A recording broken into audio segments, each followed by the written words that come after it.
রাসূল সাল্লাল্লাহু আলাইহি ওয়াসাল্লামের পদ্ধতি। আপনাকে রাজনীতি করতে হবে কার পদ্ধতিতে? রাসূল সাল্লাল্লাহু আলাইহি ওয়াসাল্লামের পদ্ধতিতে। আপনি যা কিছু করছেন একজন মানুষের পদ্ধতিতে করতে হবে।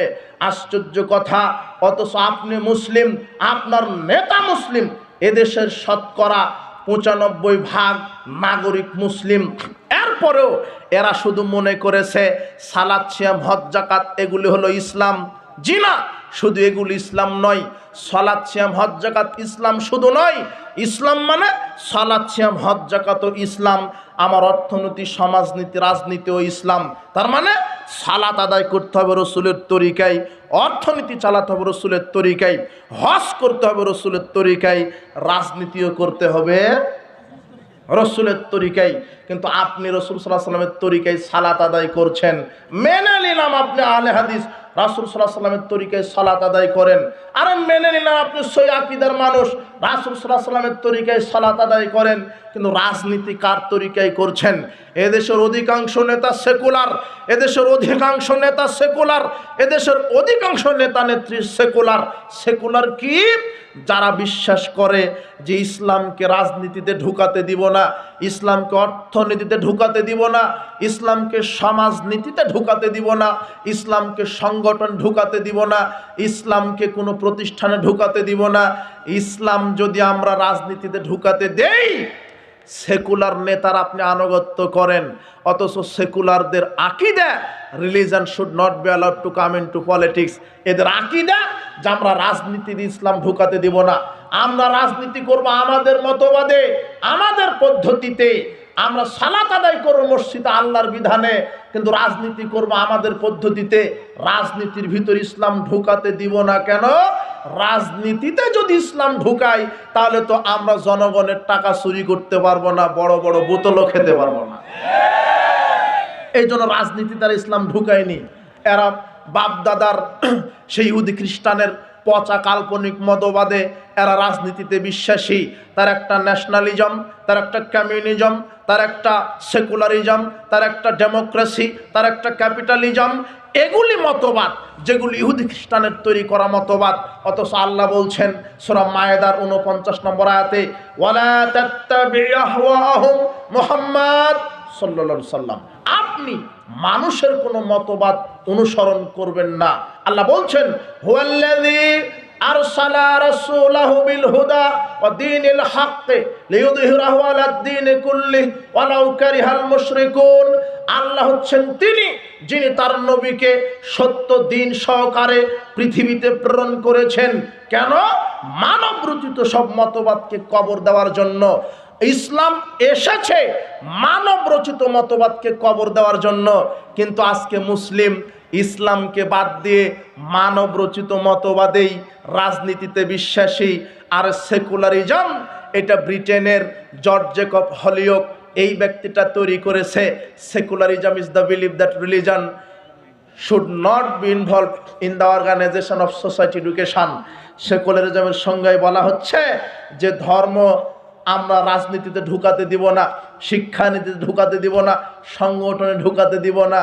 এটা নিজের গতিতে আমরা রাজনীতি করব।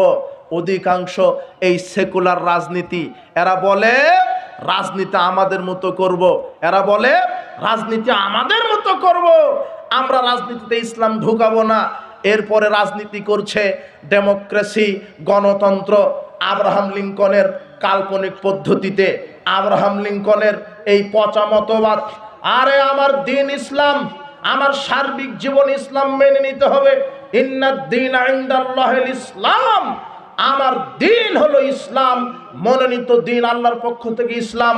ওয়া ইয়াবতাগি গায়রাল ইসলামি দীনান ফালাইউকবালা মিনহু ওয়া হুয়া ফিল আখিরাতি মিনাল খাসিরিন। ইসলাম ব্যতীত যে অন্য মতবাদ মানবে তারটা আল্লাহ কবুল করবেন না। আরে সালাতেও ইসলাম, সিয়ামেও ইসলাম, অর্থনীতিতেও ইসলাম, রাজনীতিতেও ইসলাম থাকতে হবে। আমি শুধু সালাতে ইসলাম মানব, রাজনীতিতে ইসলাম মানব না, আমি একজন পাক্কা মুনাফিক। আল্লাহ বলছেন, আফাতুমিনুনা বিবাদিল কিতাব ওয়া তাকফুরুনা বিবাদ। তোমরা ইসলামের কিছু মানবে, কিছু মানবে না। শুধু মসজিদ মাদ্রাসা ইসলামকে মানবে, অর্থনীতি রাজনীতিতে মানবে না। আজকে অধিকাংশ নেতা এই আকীদায় বিশ্বাসী, এই রাজনীতিতে বিশ্বাসী, আর আপনি ওই নেতাদের পিছনেই ছুটেন। আশ্চর্য কথা, আপনি ওই নেতার পিছনে ছুটবেন কেন? যেই নেতা ইসলামকে বাদ দিয়ে ইহুদি খ্রিস্টান বিজাতিদের পদ্ধতিতে রাজনীতিতে বিশ্বাসী, ওই নেতার পিছনে ছোটা যাবে না। তার একটা প্রমাণ, এদেশের নেতৃত্ব পর্যায়ের লোক রাজনীতি করে ডেমোক্রেসি, গণতান্ত্রিক পদ্ধতিতে, অথচ আব্রাহাম লিঙ্কন খ্রিস্টান মানুষ। এই গণতন্ত্র কুফরিতন্ত্র, গণতন্ত্র শিরকিতন্ত্র, একে বিশ্বাস করা যাবে না, এর উপরে অটল থাকা যাবে না।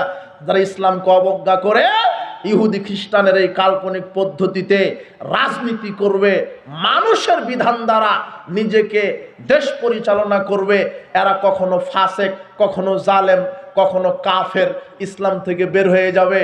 আমাকে রাজনীতি করতে হবে আল্লাহর বিধানে, আমাকে রাজনীতি করতে হবে রাসূল সাল্লাল্লাহু আলাইহি ওয়াসাল্লামের তরিকায়, কিন্তু আমি রাজনীতি করছি এই ইহুদি খ্রিস্টানের পচা মতবাদে।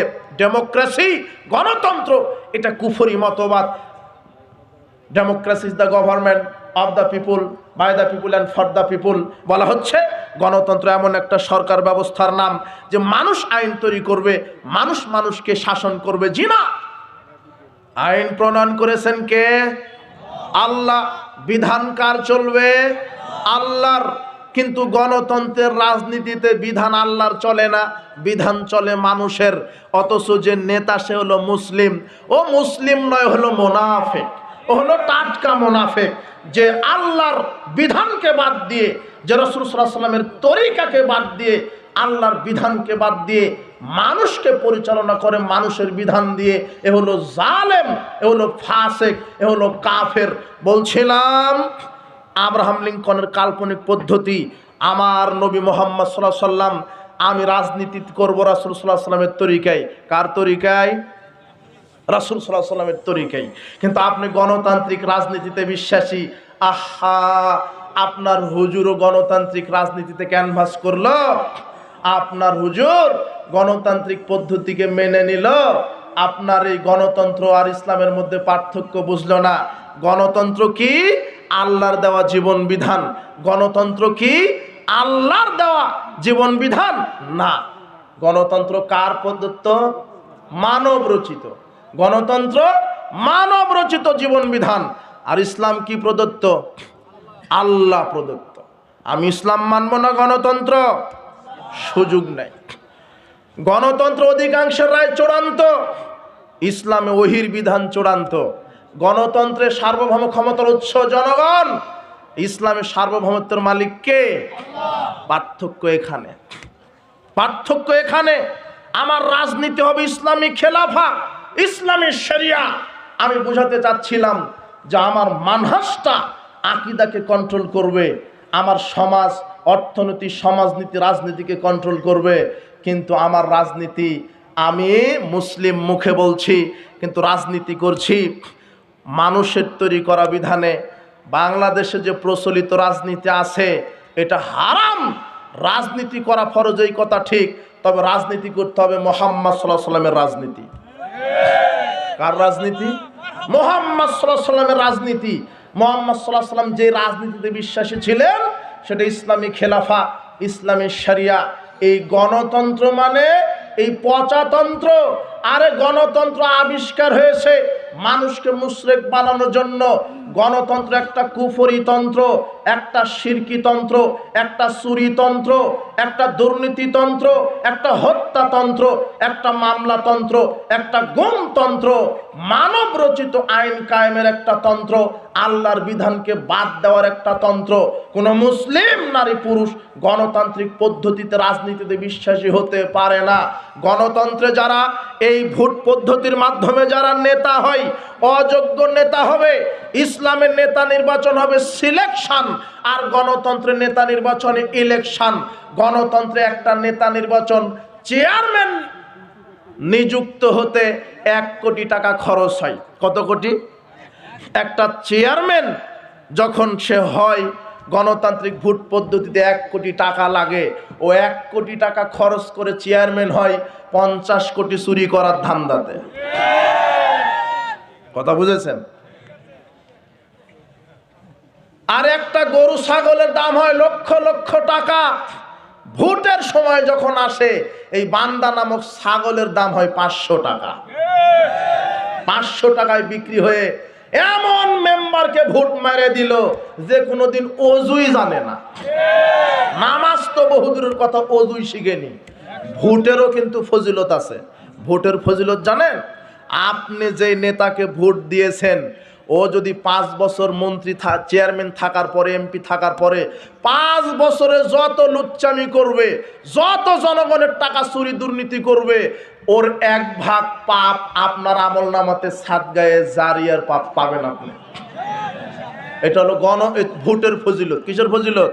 ভোটের। এই প্রচলিত ভোট পদ্ধতি হারাম। আপনি মুসলিমের বাচ্চা হলে ভোট কেন্দ্রে যাবেন না। আপনি স্লোগান উঠান, আমরা বাংলাদেশে গণতান্ত্রিক সিস্টেমের নেতা চাই না, আমরা বাংলাদেশে চাই ইসলামী খেলাফা, ইসলামী রাজনীতি, ইসলামী শরিয়া। আমরা দলের সরকার চাই না, আমরা চাই জনগণের সরকার। আমরা জনগণের সরকার চাই। আমরা জনগণের সরকার দেখতে চাই। এক দল ক্ষমতায় গেলে অন্য দল পরাধীন, এক দল ক্ষমতায় গেলে অন্য দল পরাধীন। আর ইসলামী সিলেকশন মানে বাছাই। নেতা নির্বাচন করতে 1 মিনিট লাগে না, শুধু বলে দিবে এই যে এখন কি কোন দল সরকারে আছে বলেন। বাংলাদেশে এখন কোন দল সরকারে? কোন দল আছে? নাই। এইভাবে যদি 100 বছর চলে সমস্যা সমস্যা সমস্যা। 17 বছর না খেয়ে আছে, রাতারাতি চেষ্টা করছে আমি চেয়ারে বসে জনগণের টাকা আমারও চুরি করা লাগবে। সমস্যা। আমার দল ক্ষমতায় যেতে হবে, আমার দল ক্ষমতায় যেতে হবে। না, কোনো দলীয় রাজনীতি নাই। এদেশের যুব সমাজ তাওহীদ বুঝলে ওরা হক আদায় করতে শিখেছে, জুলুমের প্রতিবাদ করতে শিখেছে, রক্ত দিতে শিখেছে, ন্যায্য অধিকার আদায় করতে শিখেছে। কিন্তু আমার একটা দুঃখ, অধিকাংশ যুবক ছাত্র সঠিক তাওহীদটা এখনো বুঝতে পারেনি। যেদিন বাংলাদেশের প্রত্যেকটা যুবক, প্রত্যেকটা ছাত্র সমাজ সঠিক ইসলাম বুঝতে পারবে, সেদিন বাংলার জমিনে ইসলাম কায়েম হবে ইনশাআল্লাহ।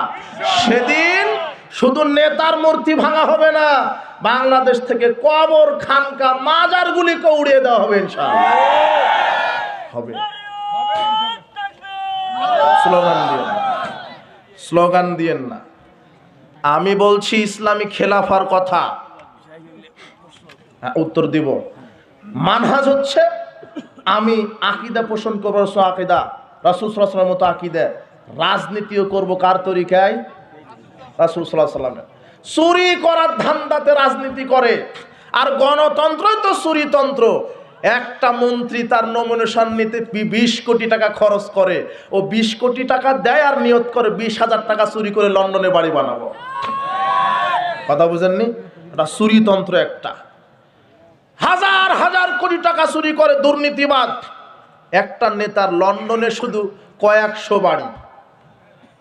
বাংলাদেশে একটা মরিচের দাম হয় 60 টাকা 5 টাকা একটা মরিচের দাম। সে জায়গায় আপনার নেতা কোটি কোটি টাকা চুরি করে টাকা পাচার করছে। প্রায় হারামখোর সমাজে এখন নেতা এ তো এক দুর্নীতিবাজ, এ তো দুর্নীতিবাজ। টেন্ডারবাজি আছে, সন্ত্রাসবাদী আছে, সন্ত্রাসবাদ আছে। আর সবচেয়ে বড় সন্ত্রাস কারা জানেন? আপনি তো মনে করেন অস্ত্র নিয়ে যারা টেন্ডারবাজি করে এরা সন্ত্রাস, এরা সন্ত্রাস। এদের চাইতে বড় সন্ত্রাস আছে যারা লাঠি নিয়ে, যারা ক্যানভাস করে, যারা রাতারাতি থানায় গিয়ে, যারা আহলে হাদিসের মসজিদ ভাঙে, যারা আহলে হাদিসের প্রোগ্রাম থানায় গিয়ে বন্ধ করে, যারা আহলে হাদিসের বাচ্চাকে জোরে আমিন বলার জন্য মসজিদে পিটাই, এরাই হলো ইতিহাসে সবচাইতে বড় সন্ত্রাস। এরা হলো সবচাইতে বড় সন্ত্রাস। এই কাঠমোল্লা বেদাতি এত হারামখুর, এই হারামখুর জাতে মাতাল তালে ঠিক এ ফতোয়া মারা দিছে ওহাবিদের পিছনে সালাত হবে না। ওহাবি কারা? যারা 12 তাকবীরীদের সালাত আদায় করে, যারা জোরে আমিন বলে, যারা রাফালিয়া দিন করে, যারা পায়ের সাথে পা মিলাই, এরা হলো ওহাবি। এদের পিছনে সালাত আদায় করা যাবে না। কিন্তু বেটা ও হজ করতে গিয়ে কাবা ঘরে ঠিকই ওহাবিদের ইমামের পিছনে সালাত আদায় করে আসে। কত কাঠমোল্লা, ওর ফতোয়াতে ওর হজি বাতিল।